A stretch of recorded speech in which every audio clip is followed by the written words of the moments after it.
What's up, everybody? It's your boy Miss back with another video. Welcome back to my channel.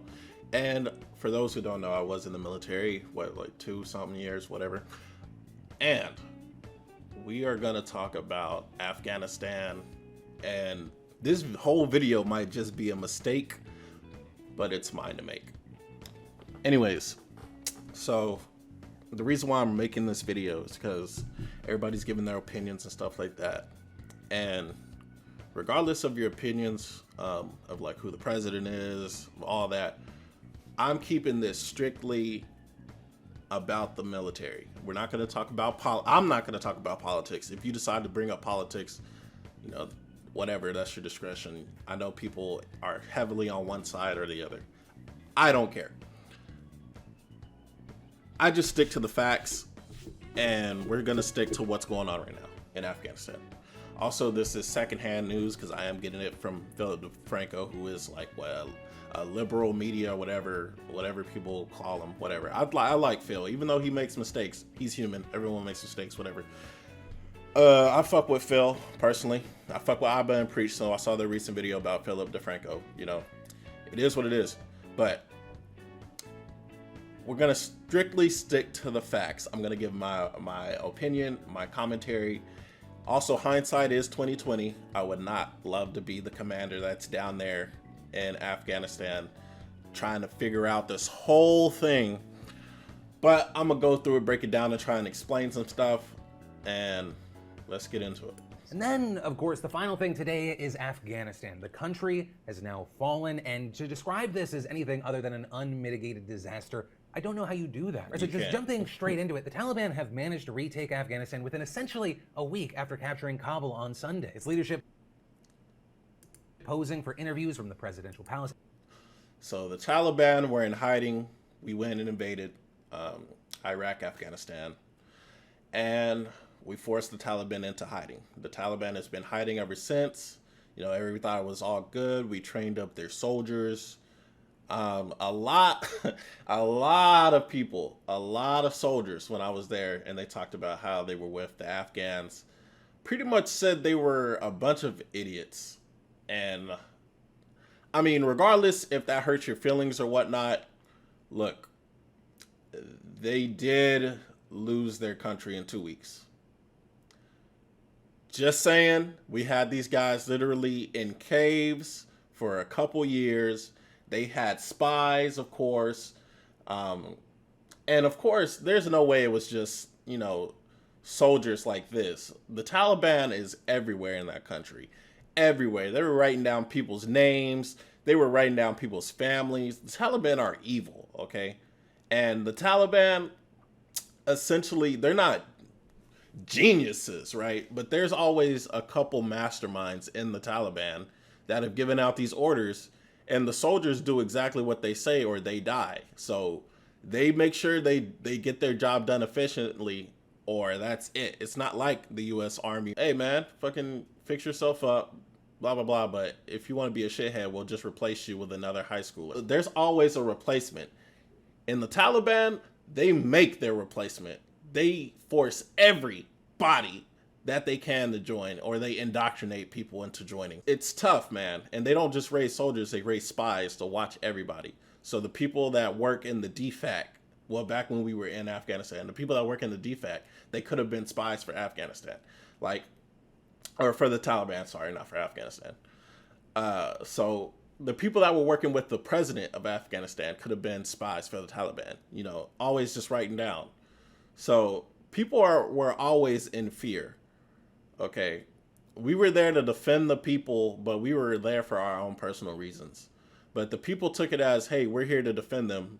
And they didn't really build themselves up to actually sustain themselves when we leave, because they never thought we were going to leave, or they never really cared to, or they were just scared to, because spies are everywhere. That just explains a lot of this shit. And in a later statement, a spokesperson said that the war is finally over and that they would now be in charge. And this reportedly just hours after the Taliban arrived and Afghanistan's now former president fled and resigned to avoid, quote, a flood of bloodshed. Which, I mean, you know, that is cowardly. Yeah, you know, you're the president, whatever. But like I said, there's spies everywhere. he left for less bloodshed, which is true. It is true, because they would not have just killed him and his family. They would have killed the people working for him and his family and their family. And there would have just been he's not wrong. There would have been a lot of bloodshed. He's not wrong. Is it cowardly? Yes. But is it also wise? Yeah. I'm also yes and no. Yes and no. Paid out, according to some outlets, taking massive amounts of cash and luxury vehicles. But for many Afghans, that is such a minor issue compared to them just trying to get out right now. This morning, we saw thousands flee to Kabul airport, the last lifeline out of the country after border crossings were all these people trying to get to the airport. Closed. And heartbreaking and devastating videos that appear to be from movies and not real life. You see hundreds storming the airport doors, rushing the tarmac, people desperately trying to get on flights, whether they're waiting in a line to get onto a military plane helping evacuate refugees or... Yep. And this is another, because I watched all the way up to like this part, right?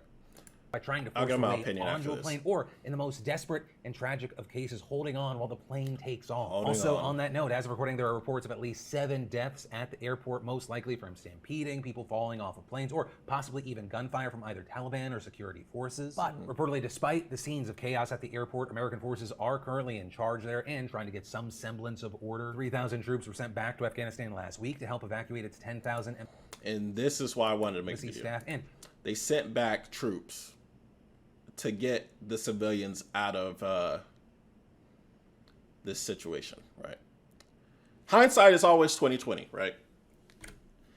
And regardless of what president decided to sign off on this shit, there was no planning in this. There was not a lot of in-depth thinking about this. President Biden has a lot on his plate. President Trump had a lot on his plate. And they're not there in Afghanistan to see what's going on. All they do is get the word back from a bunch of people, right? So coming down all the way from the baseline. Hey, Staff Sergeant, what's going on? Oh, this. All the way up to the goddamn general. Okay, well, I heard from this person, this is going on. I heard from this person, this is going on. I heard from this person, this is going on. I heard this from this person. All the way up. And in between there's a bunch of fuck-ups that are just swept under the rug. And we don't talk about those, but those get all the way up, sent to the general, and then the general sends it to the person that sends it to the president. So even between then, there's still more stuff before it gets to the president's desk for him to, even if he doesn't look at it, he signs off on the shit. Because he's like, oh, well, the general saw it, when the general just heard it from all the way down, and by the time it gets to the top, it's swept under. So by the time it gets to the top, it's like, oh, yeah, everything's good to go. When there could be a lot of mistakes, just swept under the rug. And it could be little stuff. It could be legitimate little stuff, or it could be actually important stuff, but they don't want to look bad. Whoever is in charge of it doesn't want to look bad or get chewed out or whatever, reprimanded, whatever it is. They don't want to get any of that. So they just like, all right, I'll take care of it, but I'm going to say it's good to go. And him taking care of it is, hey, whoever's below him, make sure this shit gets fixed. And then he goes to the person below him, hey, make sure this shit gets fixed. If it might get fixed or it might not. Who fucking knows, right? But by then, the shit's already sent up. Hey, it's good to go. So we're evacuating our troops slowly. We're hey, guys, hey, all this shit, let's wrap it up. A lot of this shit is also going to stay. Like a lot of vehicles and stuff like that, that's just gonna stay there and just sit there. Like, yeah, we might pull some parts out here and there, might pop a tire here and there, but essentially a lot of that stuff is just gonna stay there. And it always happens every time. There's lots of reports of Iraqis or whoever taking our stuff as soon as we leave the country. It always happens, right? So we evacuate all of our troops, well, a majority of our troops back home before we get our civilians out. That was the big mistake right there. We should have got the civilians out first and then got our troops out because they're civilians. And yeah, I get it. We probably couldn't have moved the civilians out first because they still have all this paperwork. They're signing off on all these people. You know, hindsight's 20/20. What should have happened before the president signed off on, you know, hey, we're evacuating, you know, which could have came out of nowhere. President could have been like, hey, we're evacuating on the news, and then everybody in Afghanistan gets it a day later like, hey, apparently we're evacuating. As soon as he said that shit, and he probably says it a lot, which is why they were like, oh, he said that shit 2 years ago. The last president said that. We're still going to work as normally. We're not going to worry about it because they got to do a lot of stuff in those embassies. They have to destroy evidence of whatever type of evidence it is. They have to destroy names, destroy computers, all that shit. Like the Call of Duty mission, that shit is 100% true. They have to destroy all that shit because the enemy cannot get all that. They cannot get all that evidence, all that information, none of that shit. None of it. All of it has to be destroyed. Computers have to be destroyed. I don't give a fuck how many passwords you got on that shit. I don't care if it's sponsored by NordVPN. You destroy that shit immediately. They can't do that every time a president says, hey, we're going to leave Afghanistan. Because 4 presidents ago, he said we're going to leave Afghanistan. But we still in that bitch. You know what I'm saying? So they can't be destroying shit every time a president says, hey, we're going to leave. They can't just be starting destroying shit, because that just takes it even longer for people that they actually want to come to the United States. The genius minds of Afghanistan and Iraq, the actual geniuses, the medical assistants and stuff like that. Those people have to go through a bunch of stuff just to get their name signed on for them to actually leave the country. You couldn't even put a deadline on it because you don't know when the president's like, hey, we're pulling the fuck out. You don't know that, so you can't even put a deadline on it. A lot of people are going to lose their lives over this shit. Because as soon as you go to the embassy and stuff like that, the Taliban know, hey, you don't want us to rule, we're going to kill you. Like I said earlier, the Taliban are fucking evil, okay? They couldn't even put a deadline. Hey, no more. We're not taking no more applications for you guys to come to America. You guys can't come to the embassy, blah, blah, blah. There is no cutoff date. We don't know. The president just comes up with it because he hears from a bunch of people that say yes, yes, yes, and it gets sent. And the way I'm communicating this might be confusing, but the situation in itself is very confusing. I could not imagine being in the people's embassy shoes right now. I could not imagine it. It'd be crazy. So there's people coming through the pipeline, and they have to do a lot of background checks and stuff like that. Make sure they're not getting Taliban spies back in America, which there are already Taliban spies back in America because those people are good at what they're trying to do, right? So we're trying to get people along through the pipeline so they can get to America or wherever the fuck they're trying to go, get into these classified jobs, these top secret jobs. They might have information on who knows what. They might know stuff. They might know how to do stuff. We don't know, right? All that's in the documents and the paperwork that they have to destroy. Those people are coming through, but there's always people coming through. Always people coming through.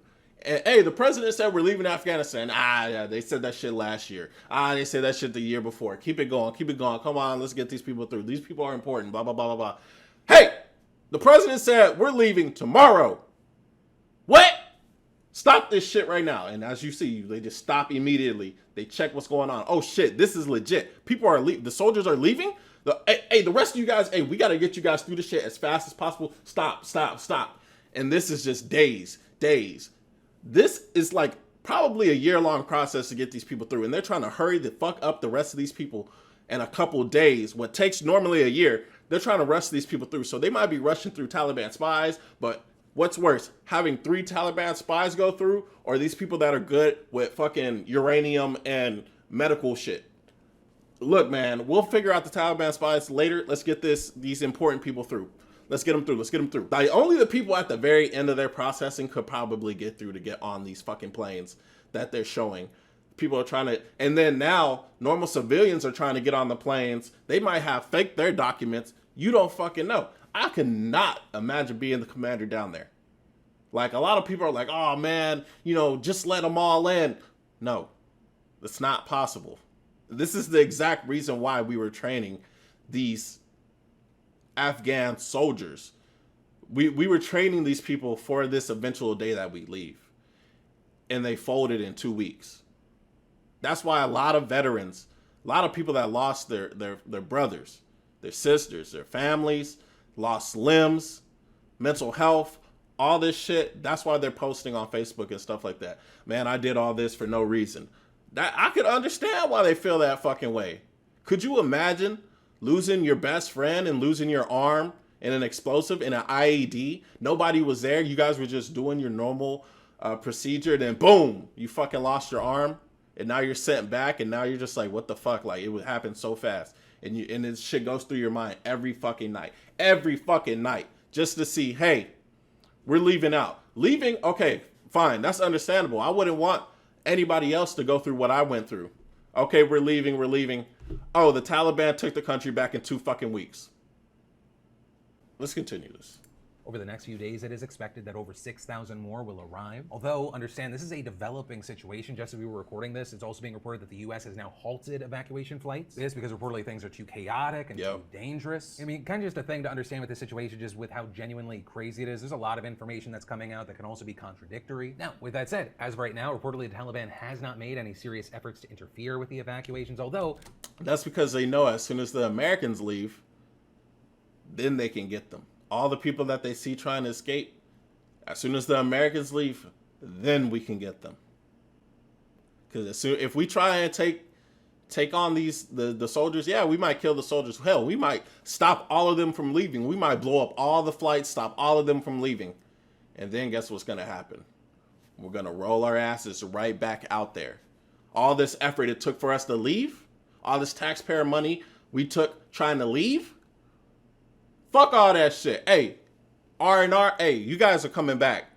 Hey, we're going right back to Afghanistan. We're going right fucking back. You know what? That's going to make the leadership look like fucking idiots. There have been reports that they've set up checkpoints around it and sometimes have even taken shots at aircrafts leaving. You also have the U.S. saying that it plans to evacuate at least 5,000 people a day, and not just Americans, but also the Afghans who are eligible for a special visa because they worked with U.S. forces. But that's where a lot of the concern is right now, because it's not just a few people. Reportedly 88,000 Afghans qualify for this, but it's unclear how many people will actually be able to get out and for how. Out of those 88,000 that actually qualify, one, we're not going to be able to take that many. Taliban is only going to wait for so long. There's no way they're going to wait for all 88,000. Nah, fuck. We can contain the airport for as ever long as the Taliban doesn't decide to try and roll up. As long as the Taliban does not roll up, we ain't really got to worry about it. I'm not saying our special forces or whatever are weak. I'm saying they have the fucking numbers. It doesn't matter how many highly trained soldiers you have. The numbers speak. Planning to relocate 30,000 applicants to the U.S. despite not having their paperwork done or vetted. Something that President Biden said just a month ago was against the law, but seemingly is reversed as the situation deteriorates. No shit. That said, with the Taliban in charge, there is the question of, well, what happens next? Right, some Western nations are urging the international community to not accept the Taliban as a legitimate government of Afghanistan, while places like Russia and China seem to be in the opposite boat. I mean, if they took over the country, you might as well. You might as well. Yeah, you don't agree with what they say, whatever. Look, they took that bitch. Regardless, they took that bitch. You can, you're not a real country. You're not a real country. If they took it over and then they indoctrinate everybody and everybody's doing what they say, you can say, hey, they're not a real country, but they really are. I mean, what's that going to do? He said he resigned, so the former president of Afghanistan has been through stuff. Afghanistan's name is known across the globe. And now the enemy faction has taken over the entire country. Now you can't just immediately, no, they don't exist. Because not only, yeah, you're saying, no, the Taliban, whatever, Afghanistan no longer exists, but then that just creates a whole continent that will breed hatred of the outside world. Oh, they don't want to help us now. They just left us. Now we're all going to die. This is going to breed a lot of hatred. And then, unfortunately, that hatred is going to be spread outward. Yeah, there may be a couple people that actually know the true reason or that they understand their hatred will be for the Taliban, hopefully. But that either will get beaten out of them or they'll just get killed. The rest of the Afghans, you can see them running away. Not a lot of them are going to actually prepare, get some guns, whatever, and like have a militia against the Taliban. Not a lot of them will. Maybe some of them will, but I don't know if it'll end up too well for them. I don't know. You know, my hopes are for the Afghan people to figure out a way through this mess. But if this is real life, homie, this shit might not work out. For the Afghans there on the ground themselves, it looks like a return to strict Islamic rule with draconian punishments and few rights for women. You know, almost immediately we saw the city of Kabul preparing for that by doing things like removing adverts featuring women, and women also largely avoiding going out in public after Sunday. But you also have the Taliban saying we're not the same Taliban, saying they won't go back to all the old rules, saying that they'll allow women to go around unaccompanied by male relatives. They won't require women to wear burqas, instead saying that a hijab will be enough. Also claiming that girls will be allowed to go back to school. But at the same time, while they may be saying that, there are mixed reports of some areas under Taliban control have already returned to its more strict interpretation. So that could be multiple things. That could be, hey, we really are trying to, make it less strict, which could be true. But then there's another part that's like, nah, we ain't changing it, which will create infighting in the Taliban. And then the Taliban might break apart or whatever. Like, we'll have ISIS and the Taliban. You know what I'm saying? Like, they'll break apart. Or this could be, yeah, we're going to treat them better. Hey, you shut the hell up. We ain't treating you better at all. You know what I'm saying? It could be one or the other. Interpretation of Islamic law and scripture, which prohibits those things. Which is why we're also now seeing the UN Security Council calling for an immediate end to the violence in the country and for the Taliban to set up a government that treats women on a completely equal basis. But I also wouldn't hold my breath on that. Yeah, I wouldn't either. That lady's living in a wonderland thinking, oh, they'll treat us right. Look, unless they actually show it without cameras on, she might just be a puppet her damn self. We don't know. She just has a check mark. That check mark doesn't mean anything. Right, but with all of that said, it brings us to the final thing that we're going to talk about today, and that is, it ultimately revolves around the question of how did this end up being such a shit show? What went wrong? I explained earlier what went wrong. Earlier this year, the public was told that Afghanistan may not even fall to the Taliban. That then later turned into the government could hold on to major cities for weeks, if not months. You see what I'm saying? They get a lot of, hey, yeah, it's all good to go. It's all good to go. The Taliban kept pushing, taking more and more territory, leading to U.S. officials saying late last week that at least Kabul could hold out for weeks. But none of that panned out, so you had people going, how did this happen so quickly? We've spent 20 years and billions of dollars training the Afghan National Army. But that army reportedly had over 300,000 troops, tons of U.S. equipment, and outside of a handful of special forces units, it largely didn't fire a single shot when the Taliban rolled into city after city, with it seeming that many of the calculations being made for how long the central government would last were based on the National Army actually doing something. But the reality is, sounds like a lot of people, besides maybe they were scared, could have been like, hey, well, we have no chance. And instead of me dying, fuck it. Might as well take my training to the Taliban. is that it was an open secret that the army was a paper tiger and extremely inept. Recruits were alleged to have spent most of their time getting high, looking to play both sides for cash. Officers there were notoriously corrupt and skimming cash as often as possible. And on top of that, it failed to forge a national identity, as most Afghans actually care more about local ethnic and tribal ties rather than some abstract Afghan one. And I mean, this isn't new news. As far back as 2013, you had Vice making documentaries talking about this issue. And reportedly, it has largely not changed since then. And so that's led to a series of questions about the political spectrum that mainly boil down to, if that was such an open secret and we knew we were leaving Afghanistan by the end of the month, then why did we rely on them? Why wasn't there a push to evacuate sooner? And why was there a sudden collapse leading to what will likely be this generation's fall of Saigon moment? These are questions that we don't have answers for right now and may not have them fully for years. But right now, a lot of the blame is being put on the Biden administration. Right, as recently as Saturday, we saw Biden blaming Trump for the Taliban's rise, while Trump similarly stacked them. Here we go, the fucking blame game, dog. Nobody's gonna take responsibility for what they did. And maybe it was Trump. Trump's not gonna take responsibility. Maybe it was Biden. Biden obviously is pushing it on Trump. Hey, maybe it was Obama's fault. Hey, maybe it was George Bush's fault. George Bush is the reason why we went into that bitch anyway. So this is all George Bush's fault. George Bush, come out and apologize, or we're gonna cancel you on Twitter. The blame on Biden. You look to social media, there's a lot of finger pointing to whether it be to people or specific moments. Or some going all the way back to the beginning, blaming Bush and Congress. Others also pointing the finger at presidents who followed, Obama and Trump. You also, of course, had people pointing to Biden because, well, he didn't start the war or continue the war or make a deal to end the war. He was in charge of the U.S. pullout. I started the process. All the troops are coming back home. They couldn't stop the process. The only way they last is if we're there. What are we going to say? We'll stay for another 21 years, and we'll stay for another 50. The whole thing is ridiculous. And some have even... Which is not necessarily wrong. I mean, you heard earlier, literally not even 2 minutes earlier, DeFranco literally just said there was people scheming, taking money, and they're more tribal, if anything. He's not wrong. Why stay? He's not wrong. Should we have made this easier for our own people to leave? Yes. Should we have stayed another 20 years? I don't think so. Gone as far as to blame you. Is June of this year, 70% of the US public wanted America out of Afghanistan. We always knew this was going to be bad. It was just what level of bad, right? Because there's leaving and then there's completely botching the situation, right? Poorly handling the pullout despite many months of lead time and reports that the Afghan National Army wouldn't do anything. And actually, so if we knew the Afghan army wasn't going to do anything, what does that say about them? If they're not willing to protect their own country because they're more settled on, nah, man, this is my street right here. You from East Afghanistan, we from the west side. This is how we do it on this side of Afghanistan. What does that say about them?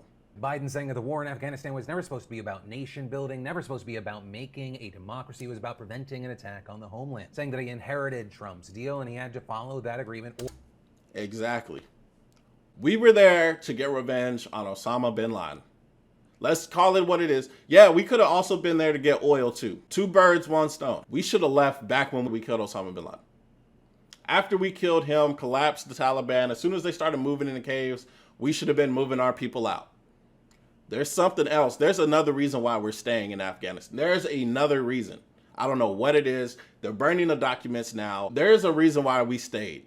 There was a reason why, regardless if it was oil or whatever. After we killed Osama bin Laden, there was legitimately, in the political eyes of everybody else, there was no reason for us to stay in Afghanistan. No reason whatsoever. Why did we stay in Afghanistan?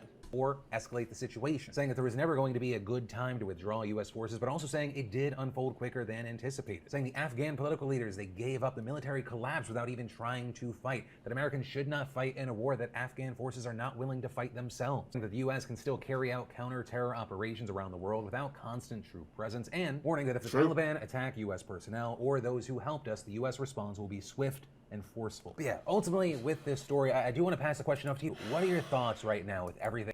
Well, I already explained my thoughts on this. Like I said, regardless of whose fault it is, we're in it now and we got to figure it out. We're trying to get our civilians out. The country has fallen to the Taliban. There's a lot of Afghan civilians at the airport stopping us from getting our people out because as soon as we leave, bad stuff is going to happen to them. Once we get our people out and then we see what happens 10, 20 years from now. We'll see under Taliban rule if Afghanistan becomes a global power and then we just built our own enemy. We'll worry about that when we get there because that's the American way. Never be proactive, always be reactive. That's the American way. It's your boy Miss, comment, rate, subscribe, and we got some more music video reactions. I just wanted to get this out here and get my own 2Ps. Subscribe. I'll see you guys next time. Peace.